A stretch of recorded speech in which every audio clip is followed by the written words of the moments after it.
Get it in, Crenshaw Bridge, reflection. Houston rap style, we bringing the heat. Talking Texas football, nugget, compete.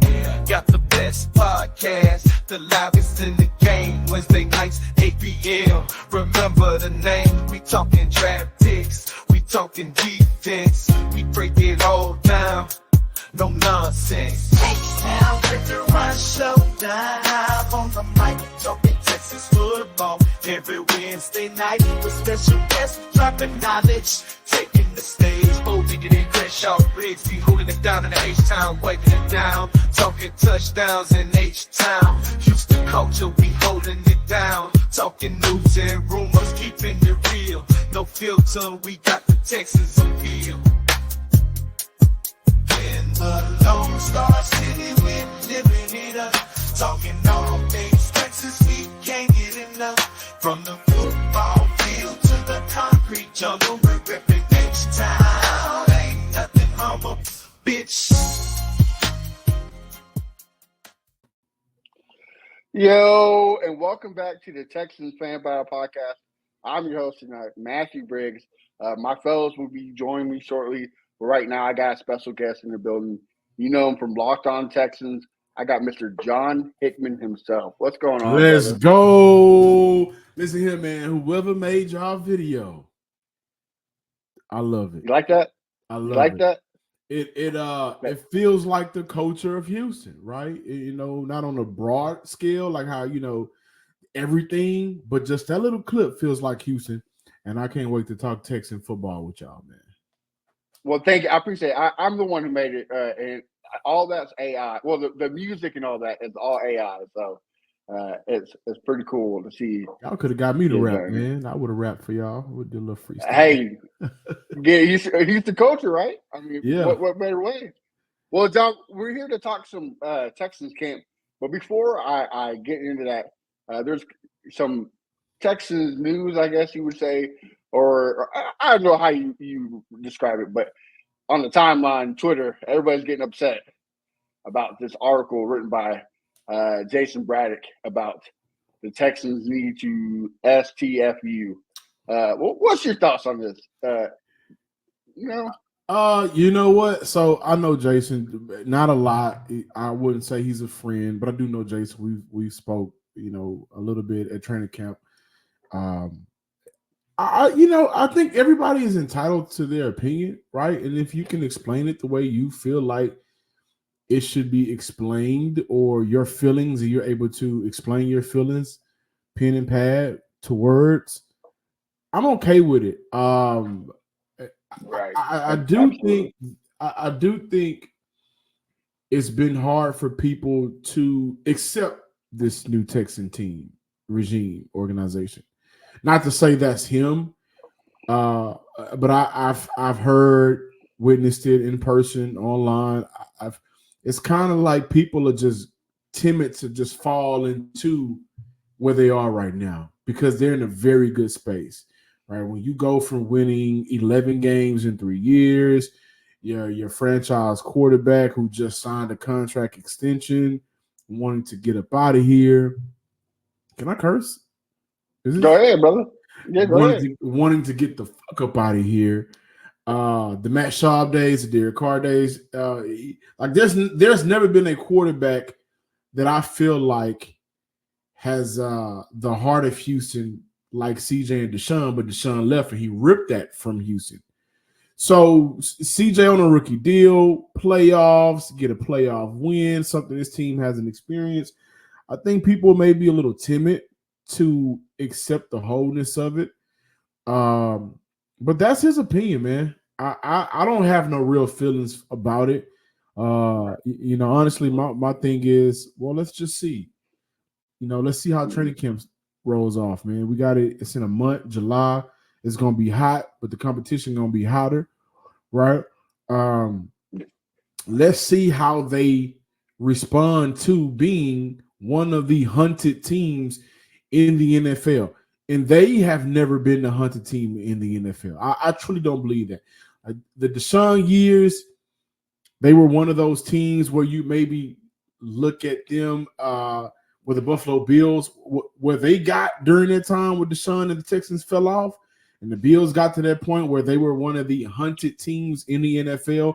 I thought Houston was on the verge of getting there after the blown lead, but then everything went disarray. But I do think going into this year, they got a lot to prove. They got one of the hardest schedules in the NFL. They got to take on the Ravens again. They got to take on the Bills, the Dallas Cowboys. They got some tough games this year. They're going to be hunted. We'll see how they respond. Will they punch teams in the mouth? Will they get punched in the mouth? But in terms of the article and the Shut the F Up article, I have no response to it. I have no thoughts about it. Everybody has their own opinions, and today we're going to talk about mine and yours. Yeah, I respect it, right? Like, I respect anybody's opinion. Do I agree with it? No. I mean, it's his opinion. You're correct. I agree with it. But I do see where the Texans fans are coming from. Like you just said, man, it's been some dark years in the past. Yeah. Like, so I can see where the Texans fans got upset about it. But again, everybody has their own. Everybody can't agree on everything, That, and I also, so when I cover the Texans, I don't cover it from a fan eye, right? Though Absolutely. when you're team for so long, you do get immersed into the fan. Like you kind of that fandom hits you, right?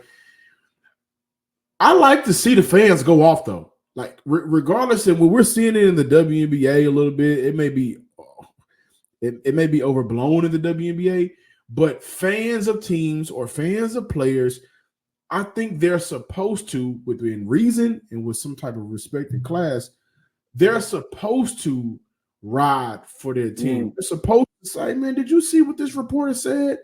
Did you see what? And everybody is supposed, that's a part of fandom, right? So I ain't mad at it. I like to see Texans fans come together. I was a part of it at one point in time. My co-host Cody Davis was a part of it at one point in time where our opinions were not a voice of reason for the fan base, and we got attacked, right, for whatever we thought. I'm sure you guys, right? Me and Chris are both. Absolutely. Yeah, absolutely. It comes with the territory. And I know Crenshaw has, right? So that's my boy. Yeah. So it's a part of the game, man. I don't think it's nothing to be, up in arms about. Overall, I think it's beautiful to see a group of people, some of which may never meet each other in person, just say, "Whoa, hold on, man. This is Texans football, and we're going to come together to rep our team." So I'm not mad at that. Yeah, absolutely. Well, let's come together and let's talk some Texans football. Here in the next month or so, where training camp is going to start. And like you said earlier, this is the first time like the Texans feel like they finally have everything going for them, right? Like you got the right coach, they got the right quarterback, and they're starting to build. You got Stephon Diggs, Tank Dell, Danielle Hunter. You got a whole bunch of great pieces now. It's time to put together. So Cody, John, I'm sorry, I got you and Cody mixed up. John, let me get your opinion. What are you most excited to see this training camp? How can I put it like this, man? This past draft class, they're recent. They're going to be on everybody's mind. They got time. The 2023 draft class may have saved this franchise, right? CJ Tank, Will Anderson. They are the talk of the town. The 2021 draft class, Davis Mills and Nico Collins. Nico just got paid. Davis Mills is a backup. So there's not a lot of real headlines there, in my opinion.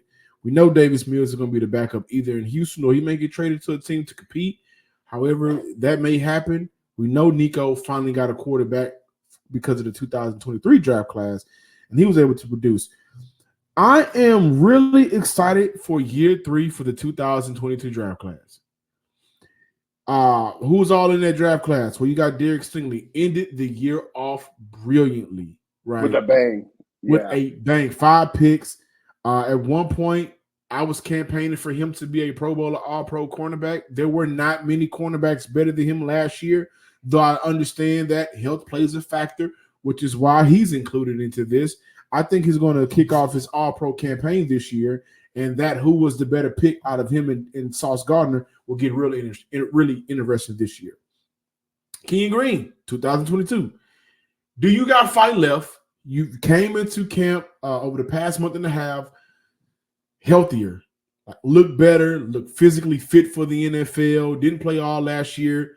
I know nobody's job is really given to them on that offensive line outside of the tackles and Shaq Mason, but the center and left guard position, I think that's up for grabs. Are you going to get your spot taken, or are you going to go out there and fight? H-Town kid from Atascocita, right? Texas A&M product. Houston drafted him to unlock the running game. Houston has not been able to unlock the running game since the days of Carlos Hyde and Duke Johnson years ago for a full season when Devin Singletary stepped in last year as a starter in week 9. We know he got busy with it. It took them too long to realize it, but they need 17 games of production from the backfield. Jalen Petrie, phenomenal rookie year, disappointing sophomore year, sophomore slump, however you want to put it. Year 2 in this defensive scheme, year 3 in the NFL. He's a part of that draft class. Christian Harris. Okay, listen, we know how you ended the year off last year. And I've said this on the Locked On Texans podcast. Please be sure to subscribe on YouTube or wherever you get your podcast. We saw a growth in Christian Harris in the last 6 games that normally we would see in a year for a player. Like things just kind of clicked for him. And it all came together in that Browns playoff game, right? Can he build off of that? Can he take that jump, that leap? We talked about him last week. Can he be this team's Fred Warner? Can he do that? I like it. Right? And they added a linebacker that I think is young enough, has experience under D'Amico Ryans and Al Shire that they can complement each other well, whether it's getting after the quarterback, whether it's stopping the run, whether that's covering guys in the curl flats, right? Sideline on sideline. Damian Pierce. He's going to be on everybody's watch list for comeback player of the year for this franchise, not the NFL, but for this franchise, 2022 draft class. I'm excited to see him be a part of this team because if you guys remember, D'Amico Ryan said about a week ago, maybe a week and a half, I can't remember, they are excited for Damian to be the 1-2 punch for him and Joe Mixon in their backfield. Between Nick Caserio and D'Amico Ryans, it sounds like they are ready to say, you got the job, it's yours to lose. And they've talked about his Spears being in a better place. They've talked about him coming into camp looking a whole lot better and healthier. So the 2022 draft class, I'm excited for year 3 because if they get it right, then you're potentially looking at an all-pro corner in Derek Stingley. If he plays between, we can say 17, but realistically between 12 to 15 games, you're looking at an offensive lineman in Kenyon Green that can unlock this offensive line, unlock the running game. By the way, with Joe Mixon, I looked at the stats earlier. I can't remember, but Houston was not a much better offensive line, but they were better than Cincinnati last year. So just imagine what Joe Mixon can do with a healthy offensive line with Kenyon Green healthy. You're looking at Jalen Petrie being able to be a Swiss Army knife for a defense that wants to cause turnovers and get after the quarterback and stop the run. Those are things he's been able to do dating back to his rookie year. He had a little moments last year. Can he get back to that? Christian Harris being a top linebacker in the league and Damian Pierce just fitting into what this team needs of him, and that's to be a respectable, a trustworthy RB2, and whenever they need him to maybe take a little bit more snaps or carries from Joe Mixon to lighten his load, because he's been since 2020 top 10 in the NFL since 2020 in carries, percentage-wise, snap counts. He needs a break. Yeah. So can we trust you? You're looking at a team that goes from, maybe B+ to an A because of those guys from 2 draft class. Yeah, I agree with you. I think a lot of people are giving up on Damian Pierce already. Like I know we drafted Jordan from Louisville, but like pump the brakes on the Damian Pierce hate. He's still a young guy, and even in college, he didn't get a lot of carries. So the tread is still fresh.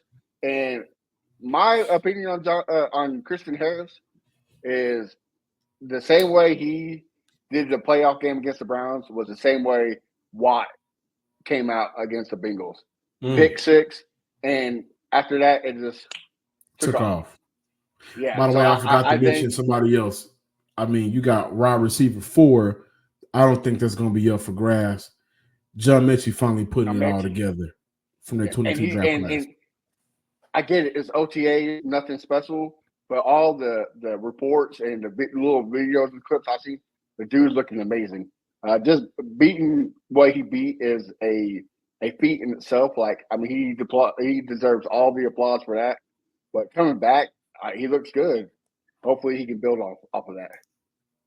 So yeah, I agree with you too. The 2022 draft class is where it's at. John, what position battles are you looking forward to seeing in this training camp? I just talked about John Mechie, so it's definitely the wide receiver spot. The big three, right? The Kendrick, the Cole, and the Drake of the wide receiver room is Nico, Tank, and Diggs. However you want to look at it, who's who, whatever. I personally look at Nico like a J. Cole, honestly, right? Just he does his thing. He finally. It took him a while to get there, but when he got there, he arrived. He showed up, and I'm able to be a little bit more vulgar. He dropped his nuts on everybody, right? I look at Diggs maybe like I look at a Drake, right? You came out the gate with it. But once you get past that big three, John Mechie at 4, the conversations right now that Cody and myself, we're having is where does that leave Noah Brown and Robert Woods, right? I think Houston will look to carry 6 receivers on their roster this year, but you got guys like Xavier Hutchinson. You got guys like Jerry Wayne, right? We had him on Locked On Texans last year, undrafted rookie out of last year. He was undrafted out of Pitt. He's coming in. He's looking better. You got Jaden Youngkin, the undrafted receiver. Like, they got guys that you can get really creative with. Ben Skoranek, I don't think he's going to play receiver for Houston. More the fullback, tight end type. I think that may be a little bit because they can get very creative with him. He's a good blocker. But will Houston go vet at 5 and 6, or will they go youth at 5 and 6 to fill those slots? And the reason why I'm personally leaning towards youth right now is, well, last year, Robert Woods, to end off the year, he could not get open. He has had a phenomenal career, right? Helped the Rams get to a Super Bowl. He's had some very good seasons, but he couldn't get open last year. Noah Brown, I think, can be beat out. I don't think it's a foregone conclusion that he'll be beat out, but I think it's possible. And I think it's up to Hutchinson just getting another year under his belt, Wayne getting another year under his belt to use what they've learned going through the season last year to their advantage to beat out the vets. And you're looking at a squad that your 2 vets will be Nico and Stephon Diggs, Tank, John Mechie, Hutchinson, Wayne. Like, do they go ahead and take over those final roles? And if so, does Houston look to utilize one of those players? And I will point towards Mechie in a special teams return role. I'm also looking at who's going to take that final D tackle spot. Right? Oh, okay. Anderson on one edge, Hunter on the other edge. Nico he's going to be on the inside, but he can flow in and out depending on how creative Houston wants to get, depending on the down. But honestly, right now, because Houston signed Foley Fatukauzi, Tim Settle is on his roster, Mario Edwards is on his roster, former first-round pick. I like Khalil Davis. I like Khalil because I feel like Khalil is just the glue. He's going to get his when he can get his, but Khalil is I'm going to do my job. And he learned that last year. Talked to him in the locker room. He talked about I got everything I need because of the guys in front of me, mentioning Malik Collins and Sheldon Rankins. And he said, all I got to do is come in and do my job. They teach me what I need to do. I'm learning what I need to do. I just got to do it. And I feel like a player with that mindset can not only benefit themselves, but guys can benefit from them. I'm excited for the receiver role. Who's going to take those last spots? D tackle, and I do think cornerback is interesting because outside of Stingley, and I was wrong on this, Kamari has been the better cornerback. And on top of that, I was completely wrong about this. I thought Jeff Okudah was going to be better than C.J. Henderson. According to my man Cody Davis, my co-host, Sports Illustrated, C.J. Henderson has been looking better than Jeff Okudah. So that little, cornerback 3, who's going to be cornerback 2, how they're going to fill out that depth chart because it got a little rough for Houston last year. That's going to be at the end of the year. Yeah, absolutely. Well, John, I appreciate you coming on. I ain't trying to take much of your time. So why don't you tell all the fans where we can find you on social media and what you got cooking? You can find me on Twitter at John_Hickman12. Also follow the Locked On Texans page at Locked On Texans. Subscribe on YouTube as well. Before I go, right, because I like to ask questions. Go ahead, And brother. y'all don't make fun of me how I say the word ask. It's a cultural thing. But no, I get it. I get it. In your opinion, right, what could hinder Houston from not making a big run? Because when you look at this division, I've said I got flack about it. I got killed on Twitter, got killed on the show. I think Tennessee is going to be better than Indy. Oh, really? Okay.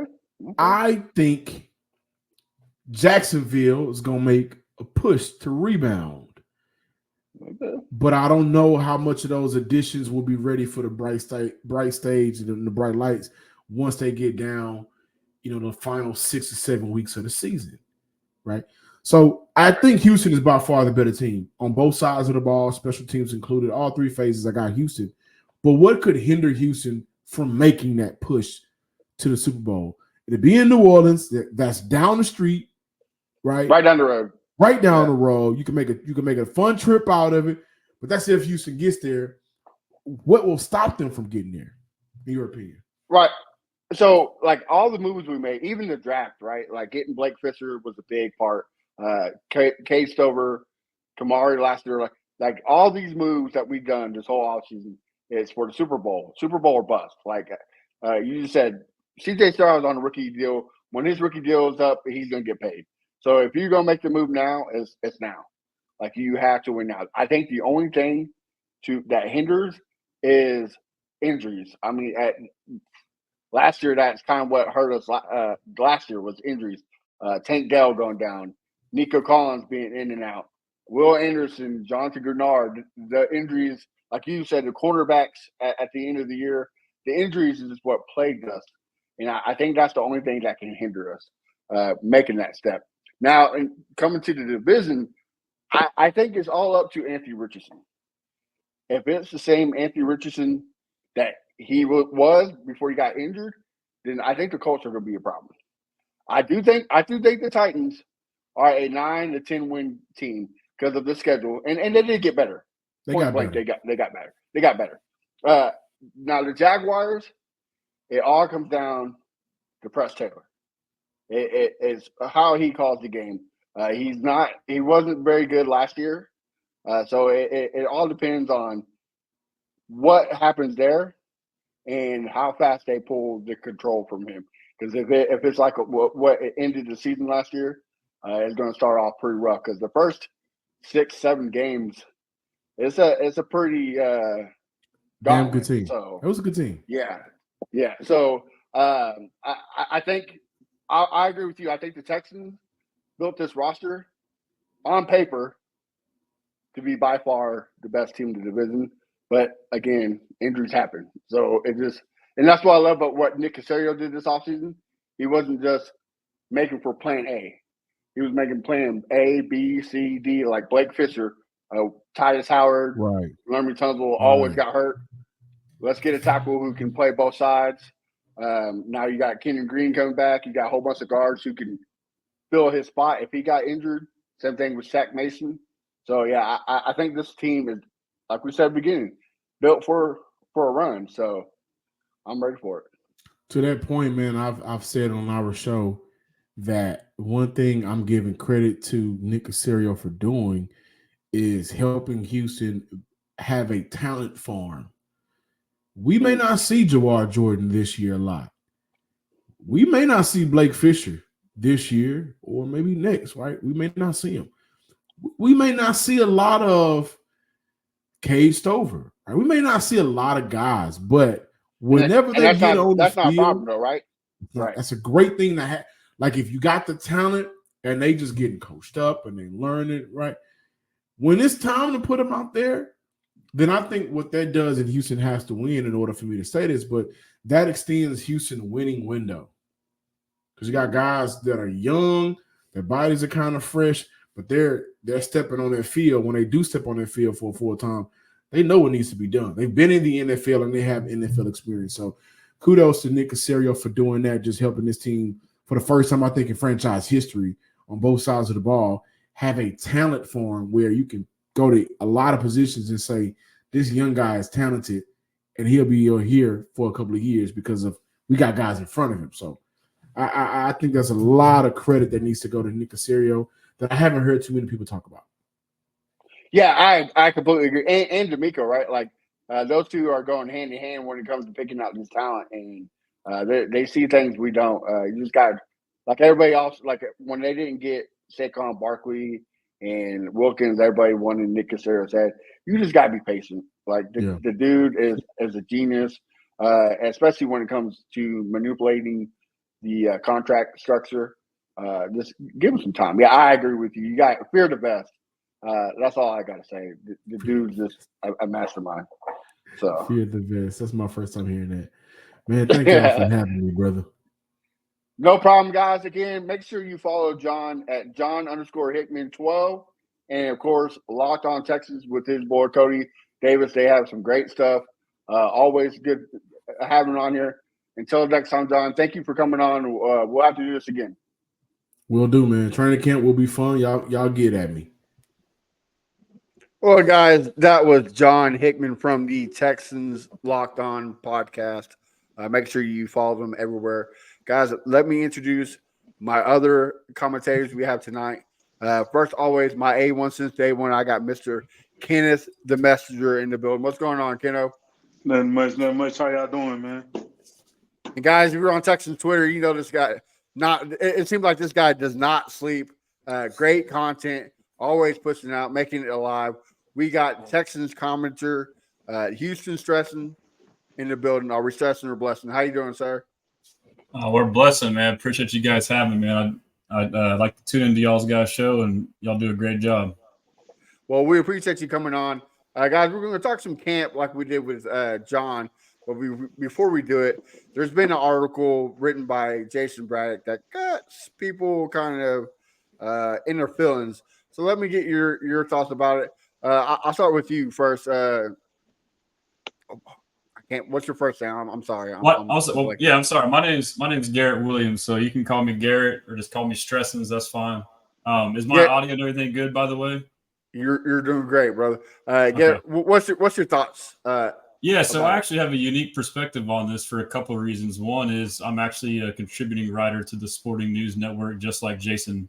So he is a colleague of mine, but I do not know him that well personally, but we've had friendly interactions and dialogue. So I also don't know if y'all saw earlier today, he said that he'd be stepping back from that. I don't know if he's going to step back from writing, but he said social media today. So first off, I'll preface this with my experience with Jason has been nothing but great, and I wish him the best. Absolutely. And, and some people, obviously the article was pretty inflammatory and the reactions, I guess, to each their own. To me personally, I try to stay away from being emotional and getting personal. You can disagree without having to get heated, but yeah, I mean, with that being said, though, I'll kind of be real on my thoughts about it. And I told him too, I tried to not get into it at first, not to talk about it. But then I don't know if y'all saw today, me and him were kind of exchanging and it was cordial, but I was telling him, hey, this is how I feel. But for those who may not know, Jason wrote an article and it was critical of the Texans. The article, the title of the article was Texans Kindly Shut the Fuck Up. I don't know if you can cuss, sorry, but STFU. Oh, yeah, you're good. You're good. Am I okay to cuss, by the way, if it slips, or is it? Yeah. Okay. Yeah, go ahead. Yeah. But yeah, so that's kind of the article. And a lot of people took it personal. I kind of felt like it too. He said in his replies on Twitter that it didn't attack fans, but at the end, it mentions fans 2 or 3 times, and I felt like it did. But basically, the preface of the article is a lot of chatter has been going around national media, which I despise this whole theory and topic. I think it's all bogus, is that CJ Stroud's cocky. He's talking too much shit.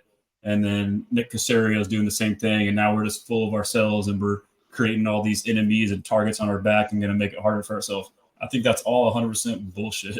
My biggest concern with all this, and I even said it before Jason's article, is I'm more concerned about the national media ruining the image of CJ Stroud. It kind of pisses me off. I mean, we all know the type of guy CJ Stroud is. I mean, we're Texans fans. We live and breathe this stuff. We watch every interview. So it's pretty well known that he's a great guy. He's humble. He's not this cocky asshole that he's being painted out to be. So, and it's funny too, because a lot of the stuff that's gone viral and gotten blown up and talked about is like clips that I made. So I know the full context, and then I see it get put in these certain hands, and I'm like, they're taking it completely the wrong way. So it kind of started with Pro Football Talk, Florio. And to me, he's notorious for this. And I get it. It's part of the game. Media, you get some headline and you take a snippet, take it out of context and run with it. So a lot of these national pundits were doing that.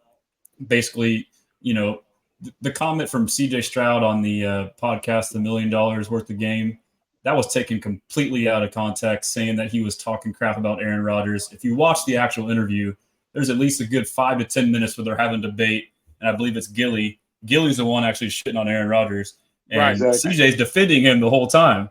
But then it comes down to, hey, a simple question. Would you take Eli Manning's career or Aaron Rodgers? He's like, well, Eli's got 2 rings. Rodgers got 1. I'll take Eli. Who wouldn't say that? You want your quarterback to say that. And all of a sudden that gets taken as like, oh, my gosh, he doesn't think Aaron Rodgers is good. So, but that's, where the Florio article started.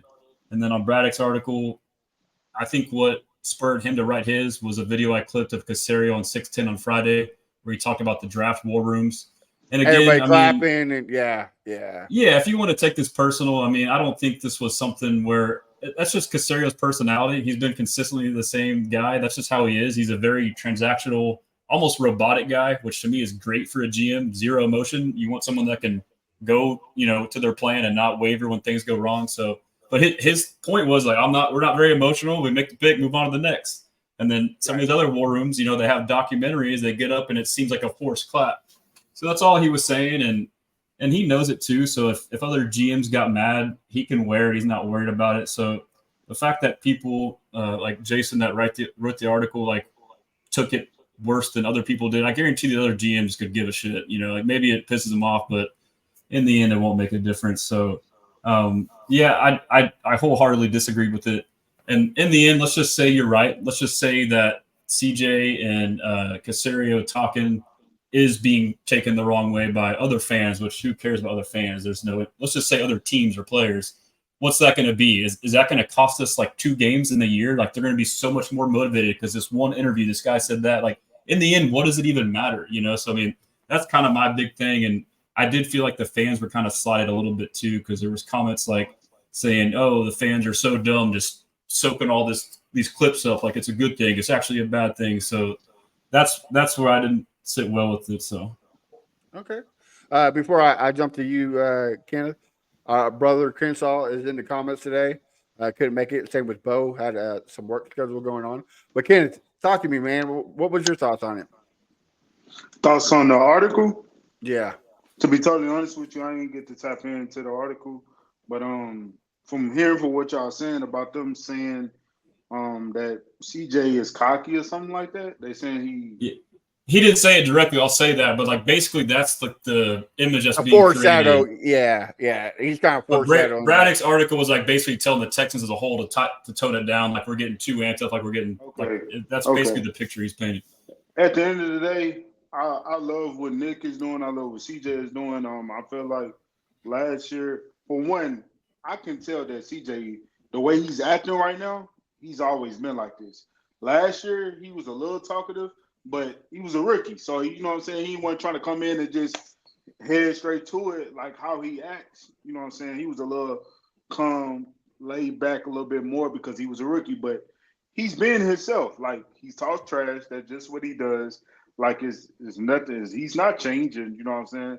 At the end of the day, the spotlight is on him more because of the moves we made and what he did last year, Offensive Rookie of the Year. So, of course, the light's going to be on him more. You just seeing him talk more. So, honestly, people have their opinions. People, have their assumptions. But at the end of the day, I have no problem with CJ is doing. I have no problem with Nick is doing. At the end of the day, we excited. They excited. And it's just going to continue to build the energy of this fan base and this team, the whole organization. So, I feel no type of way about what CJ is doing right now. I would like to add too. So like the actual like shit he's talking, like you said, he's just real and beat himself.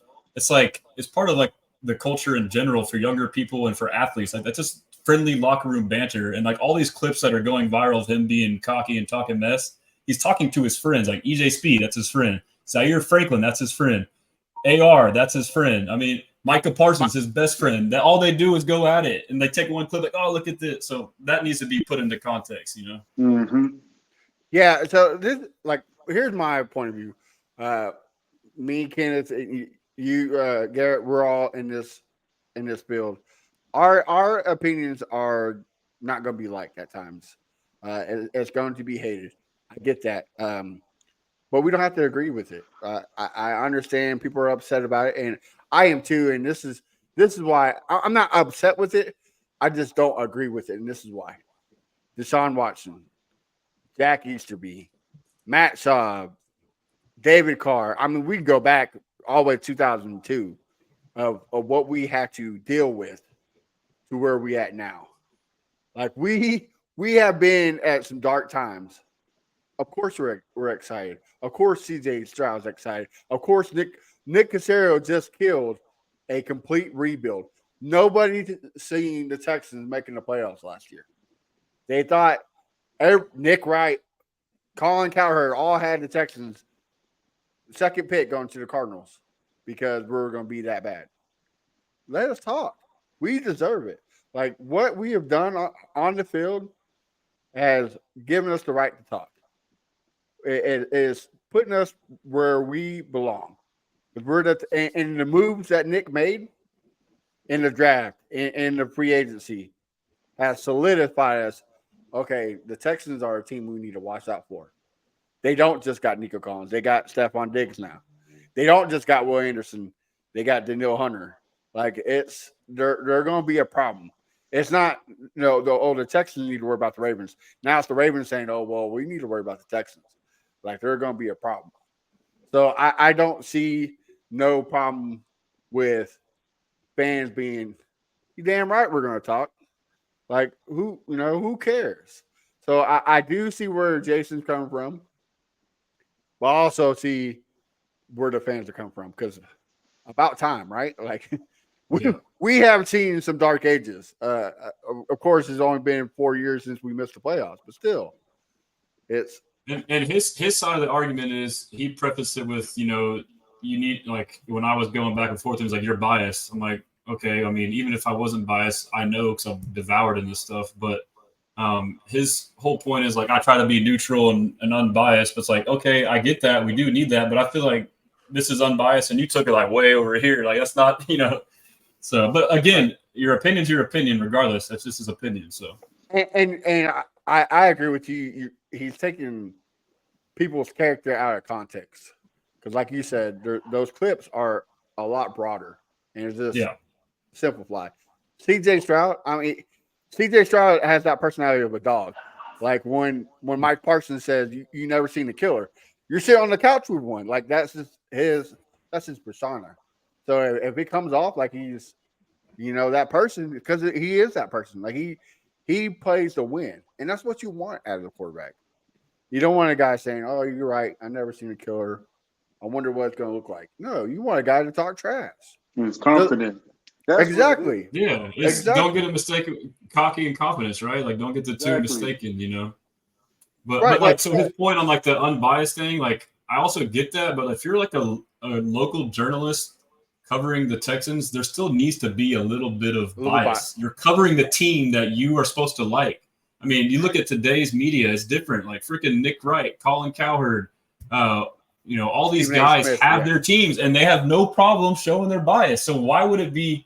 It should be even more so for your local team, So I mean, so that would be my rebuttal to his statements about being neutral, Yeah, absolutely. Well, fellas, let's get on to a positive note. Texas OTA just ended. Now the training camp is within. It feels like it's just days away. It can't come back here any faster. So let's talk some camp. Kenneth, I'll start with you, man. What do you want to see from the Texans going into the training camp? As far as the team, like continue to build that chemistry, you know what I'm saying, understanding. Everybody know.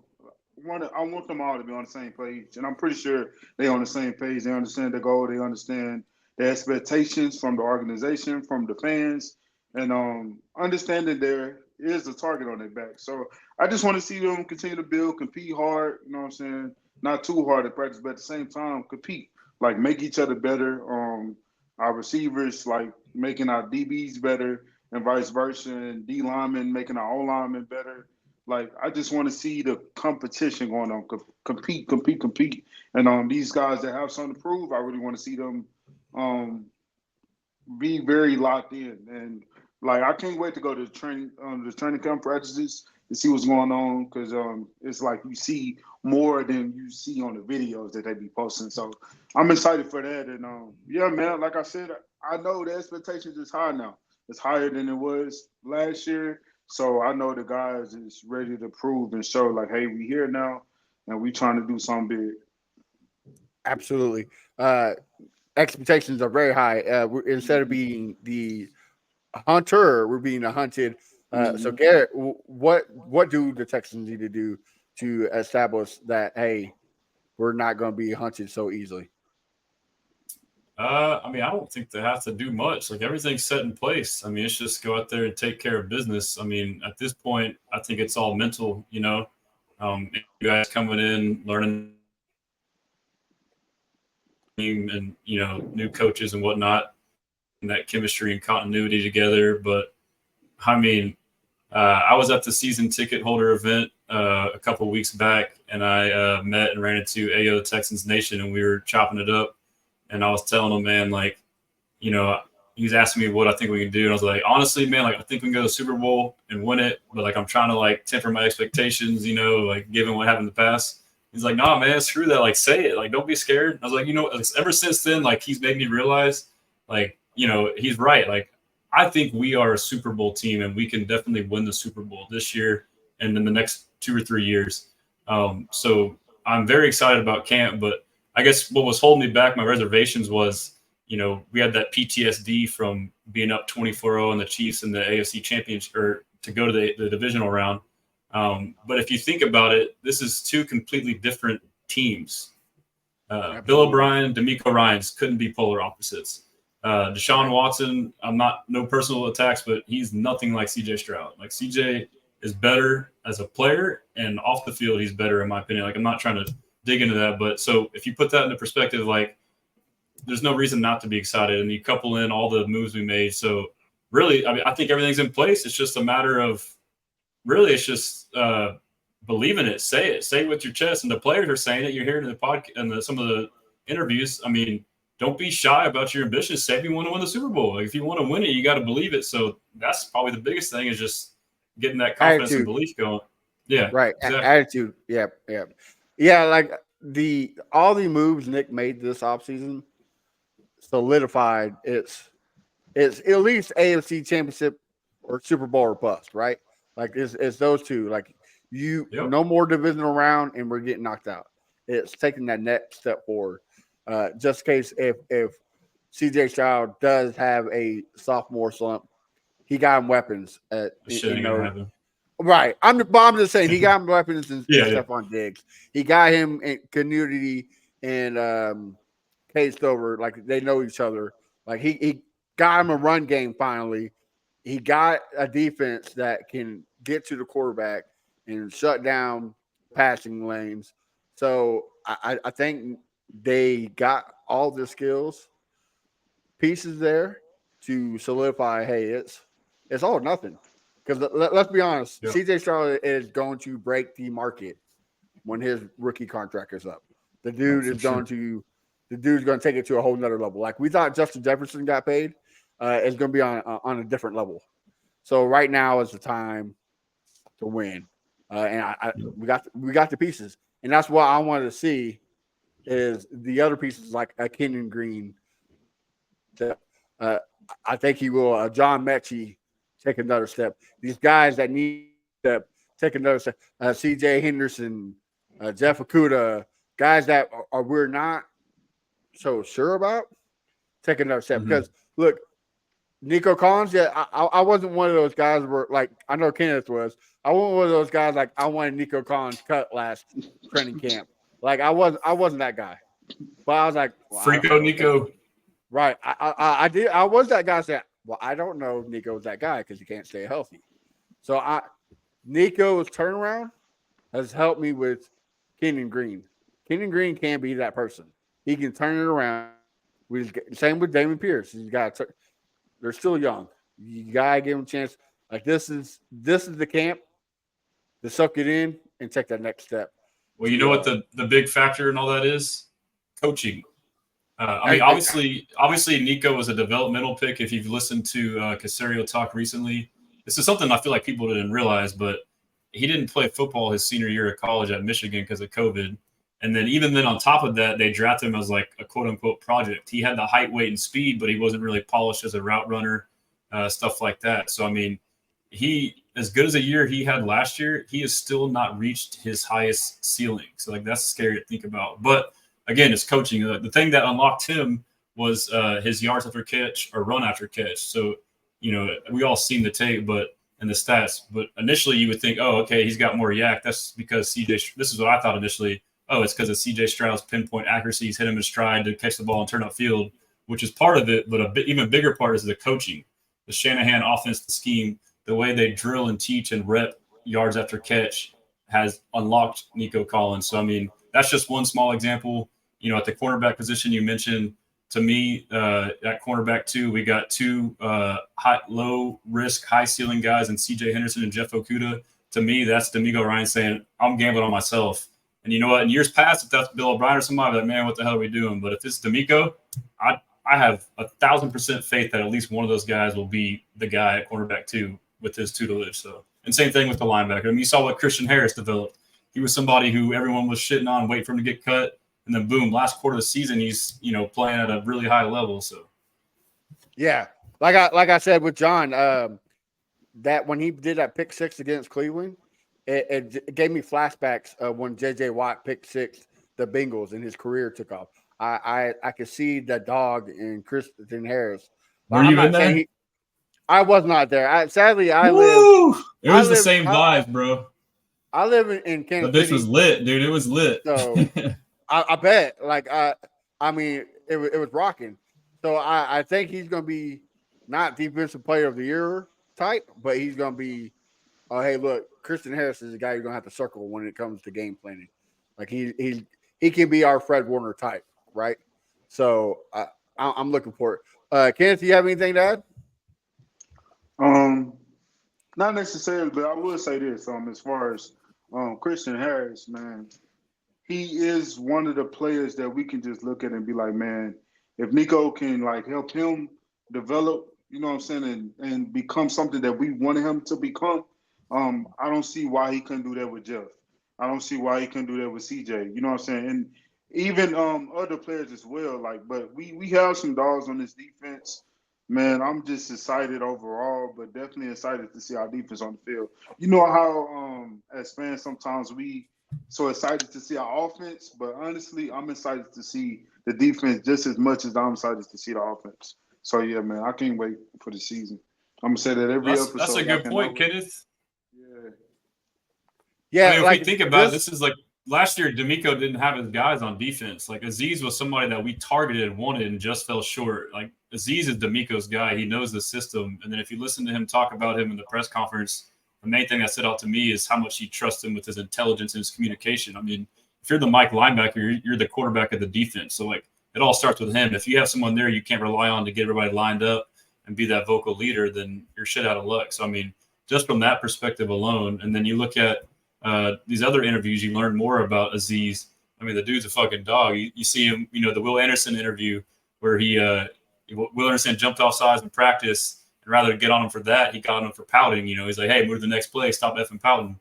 And then, you know, there was another snippet from Caserio on 610 about how he went in after media day to go get his workout in, and then there's Azeez out there walking with his vest on. And now and not only that, but he's taking younger guys out there. He's like, yeah, I'll see Christian Harris out there. So, I mean, like, the way this roster is being built, and you brought up a good point, Kenneth, the defense, like, to see what it's going to do. Like, I don't think people know like how good this defense can be. And like the way this team is designed, and in my eyes, I guess probably any team, but the ideal way for us to operate and win games, electric offense, pass the ball early, get out to a 1-2 score lead early.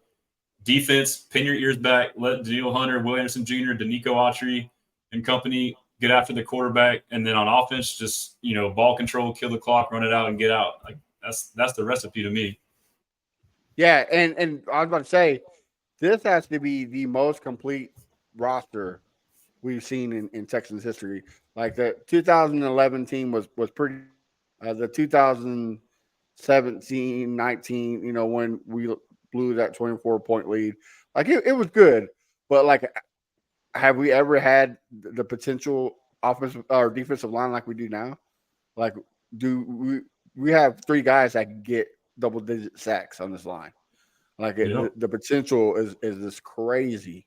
And then Derek Stingley, I don't think is getting the praise that he deserves. Like the end of last year, he had better numbers than almost every corner last year at the end of the year.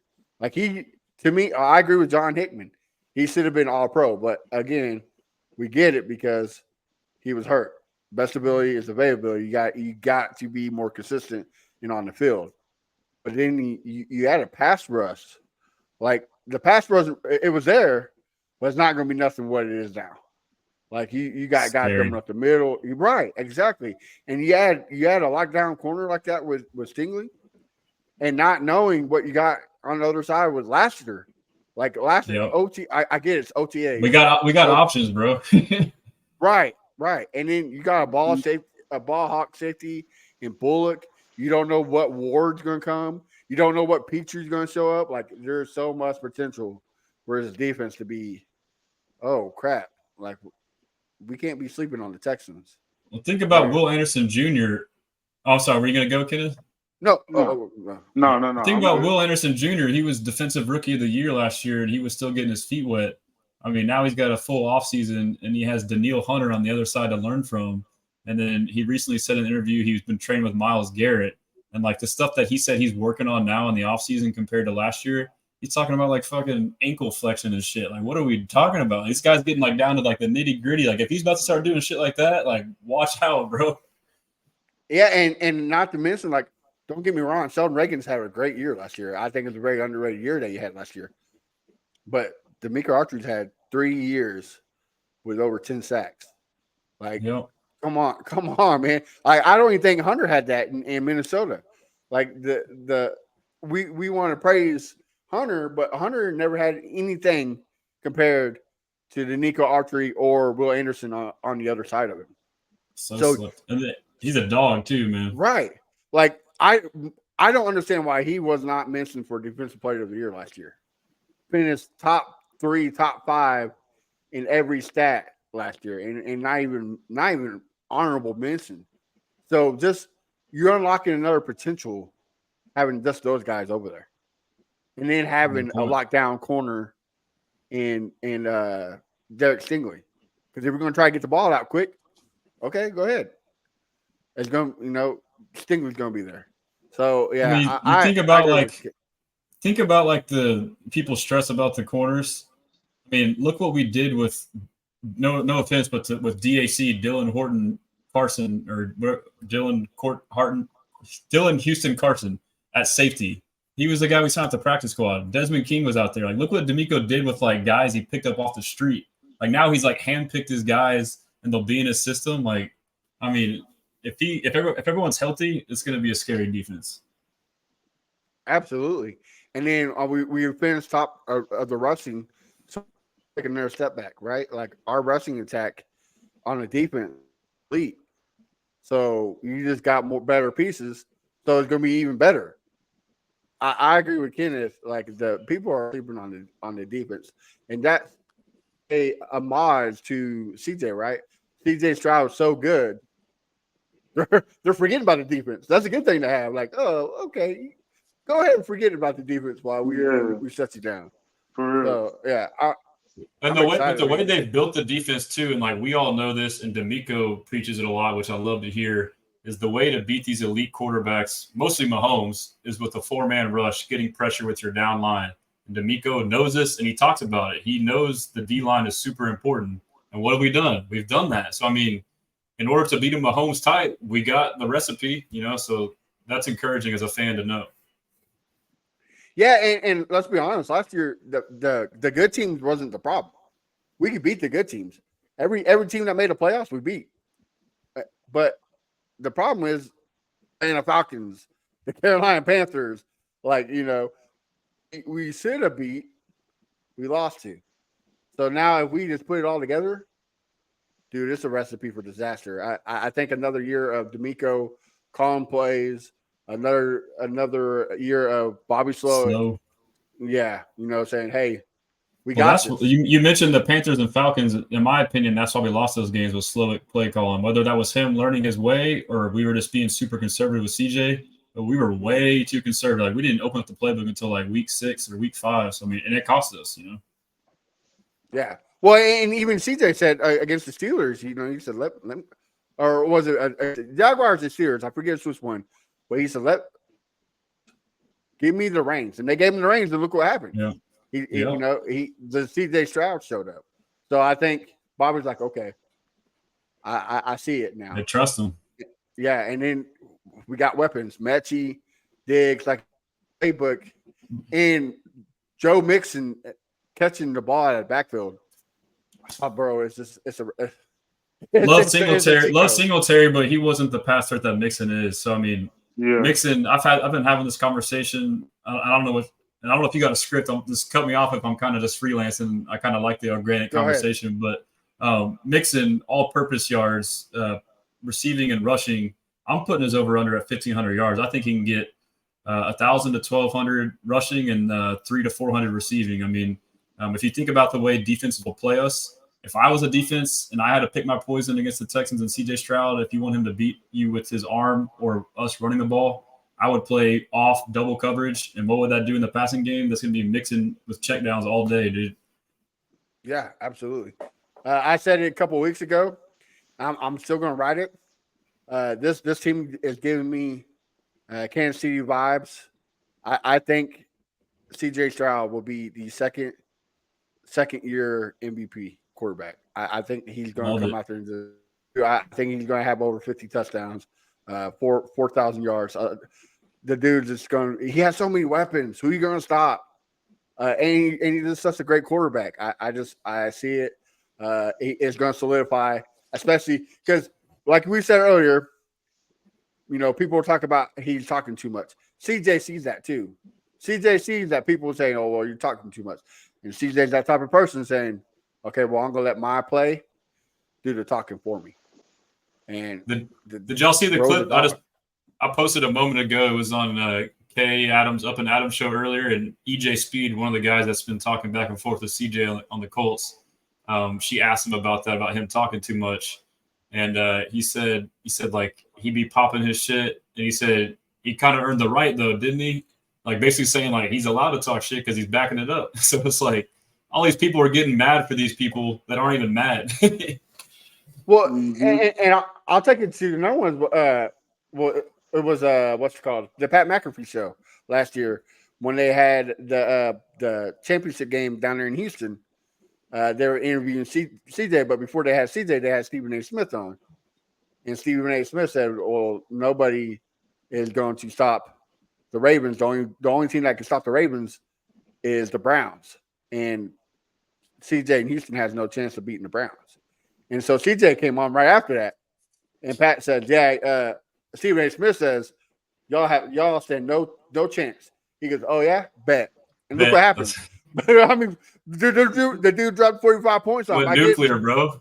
Right. I get to it was. And he got like a 70 grade by PFF for that game.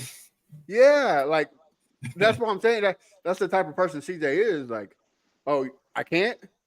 All right, just watch me. So, and we never had that type of player, so it's exciting. The dog, man. Yeah. Kenneth, anything to add before we wrap it up? Not necessarily. Man, as far as with CJ, I want to piggyback on something because Sessions said something about Deshaun and CJ and saying how Deshaun is nowhere near CJ. And I know you were trying to be humble with that statement. Let's just call a spade, man. Deshaun the difference between Deshaun and CJ is the mentality, the understanding of the game. Deshaun goes out there trying to make tricks happen and magic happen, and then when it's not there, he can't do nothing. CJ on the other end, he don't have to make magic happen. He got this. He know how to pick you apart. He's not going to make dumb mistakes. And it's crazy to say, like, his rookie year, he came in and showed us something like we haven't seen from any of our quarterbacks in our history. I'm sorry, like Matt Schaub, I love you, but you used to do throw a lot of pick six and make dumb mistakes. Same with Deshaun, and of course the other ones they ain't really worth really talking about. But at the end of the day, CJ showed us his rookie year that he's way different from the past quarterbacks we had.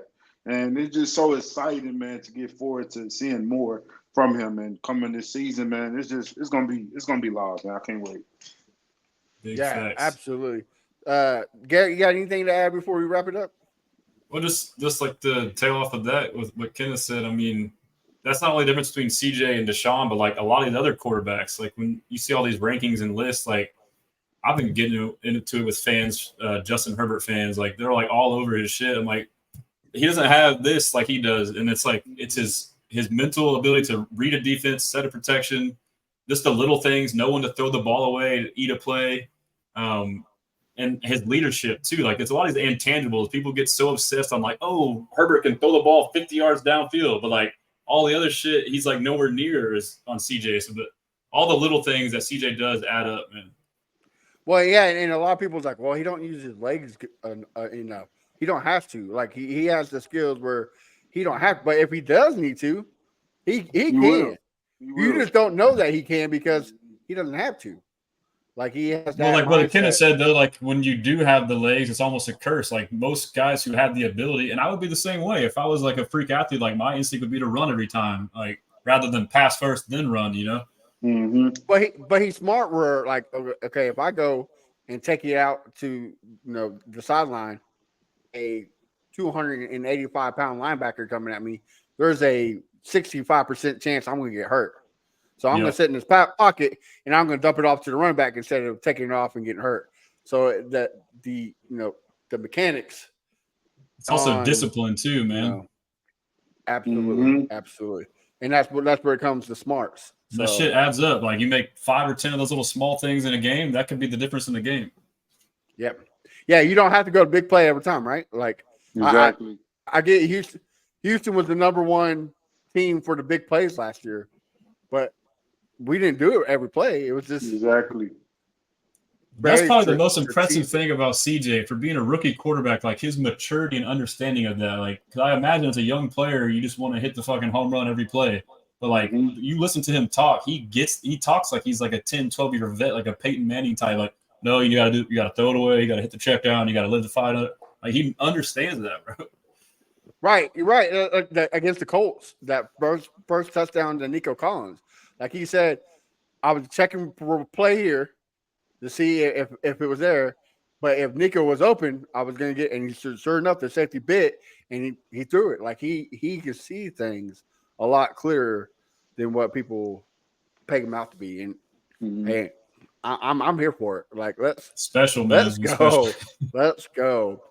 All right, guys. Well, in the wise words of Crenshaw, this is the worst part of the show because it's the end. Garrett, why don't you tell us where we can find you on social media and what you got cooking, so that way we can support you, man.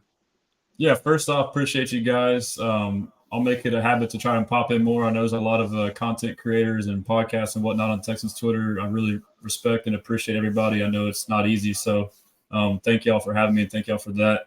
But yeah, you can find me. It's on here. It's at Texans Commenter. I'm on X or Twitter.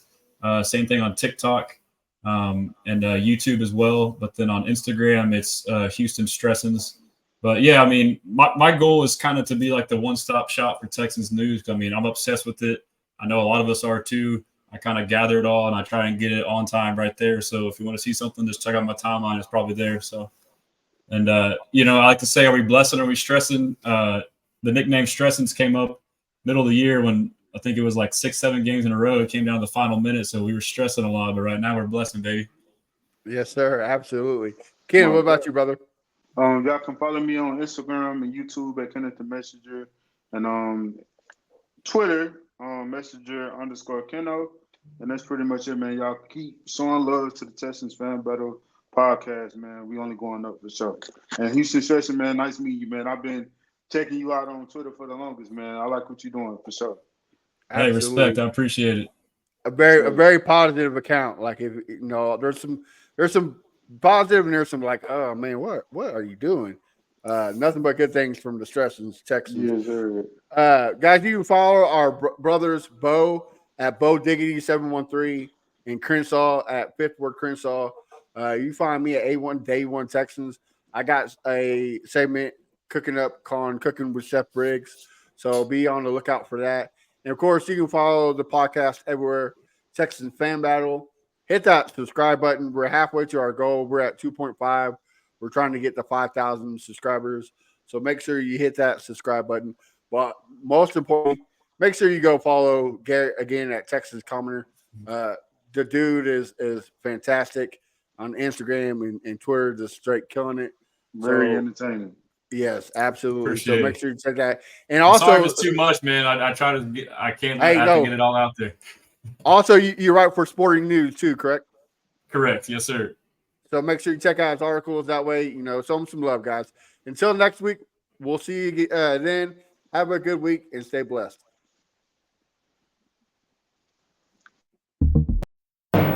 Yo, check it out, we rapping for the Texans. Put it in,